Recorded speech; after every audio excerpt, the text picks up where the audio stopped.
Sir, मैं आपसे बताना चाहता हूँ कि 76 जितने कैदी हैं देश भर में, 76% अंडर ट्रायल हैं।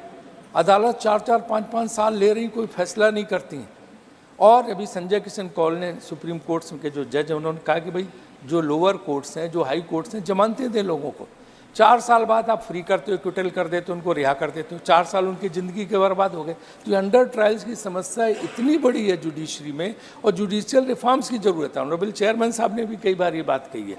तो जुडिशियल रिफॉर्म्स होते नहीं। क्रिकेट में रिफॉर्म्स, हॉकी में रिफॉर्म, मेडिकल काउंसिल में रिफॉर्म, सब चीज़ में जुडिशरी कहती रिफॉर्म करो, लेकिन मेरे यहाँ कोई रिफॉर्म ना करो, जुडिशरी में कोई रिफॉर्म ना हो। जैसा चल रहा है वैसे ही उनका जो है वो चलता रहे। कोलिजियन सिस्टम जैसा चलता रहे, जो जज जैसे बनते रहें, और किसी चीज़ में अपने यहाँ कोई रिफॉर्म नहीं। बाकी जगह पे खुद इतना जस्टिस डिले करते हैं कि 76% अंडर ट्रायल्स हैं कैदी, जो बाद में तमाम उनमें छूट जाते हैं, रिहा हो जाते हैं, अपराध साबित नहीं होता, लेकिन वो जेलों में पड़े रहते हैं। और 80-80, 90-90 साल की महिलाएं बंद है बेचारी, चिड़िया भी नहीं मार सकती, लेकिन आरोपों में बेवजह बाद में रिहा करते हैं।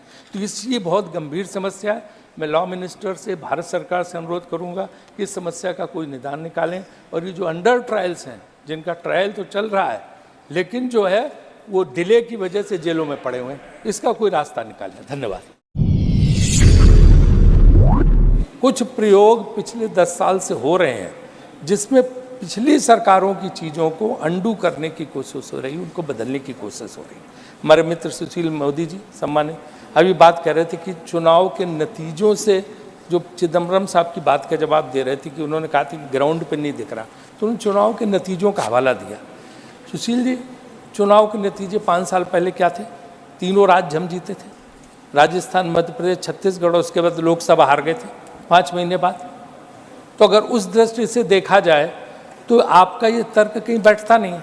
इसलिए मुझे लगता है कि इस जो बहस को हम उसी गंभीरता से रखें जिस मुद्दे पर आर्थिक स्थिति की वो है, और उसकी हम शुरुआत इस चीज़ से करते हैं। और अगर इसके आंकड़ों का, इलेक्शन कमीशन का आंकड़ा है, पूरे उसमें 4,81,00,000 वोट जो है भाजपा को मिला है, और 4,91,00,000 कांग्रेस को मिला है, 10 लाख ज़्यादा। तो हम इसको अगर उस तरह से गणना करके देखेंगे तो फिर ये बात कहीं रही नहीं जाएगी कि, तो इसलिए जो है हम समझते हैं कि चेयरमैन साहब ने बहुत गंभीरता से इस विषय पे डिस्कशन के लिए रखा है, तो हम उसी पे जाते हैं। सबसे पहले पुराना गाना है कि जो वादा किया वो निभाना पड़ेगा, तो वादों पे जाते हैं। तो वादा नंबर 1 क्या था कि हम काला धन वापस लाएंगे। वापस तो आया नहीं, उल्टे जो मॉर्गन स्टैनली की रिपोर्ट है, जिसको कोट किया था सुधांशु जी ने, 6 लाख उद्यमी, जिनको एंटरप्रेन्योर बोलते हैं, विदेश चले गए। यहाँ की 2 लाख ने तो नागरिकता सरेंडर कर दी भारत की। और उद्यमी जब जाता है तो सोचो कि वो लाखों लोगों का जो है, वो लाखों लोगों का के रोजगार को जो है छोड़ के जाता, जो भारत में मिलना था। वहाँ जाके उद्योग लगा रहे हैं, बाहर के लोगों को रोजगार मिल रहा है, और उसके अलावा जो है यहीं से पैसा जा रहा है। तो उल्टे जो पैसा 4 लाख करोड़ आना था, 10 से 15 लाख करोड़ के करीब पैसा बाहर जा चुका है देश का। ये गंभीर विषय है। इस पे मुझे लगता है वित्त मंत्री जी को सोचना चाहिए, कितनी भारी संख्या में उद्यमी या एंटरप्रेन्योर्स देश छोड़ के क्यों जा रहे हैं, बाहर क्यों बस रहे हैं। तो ये उनको सोचने की बात है कि वो क्यों ऐसा हो रहा है।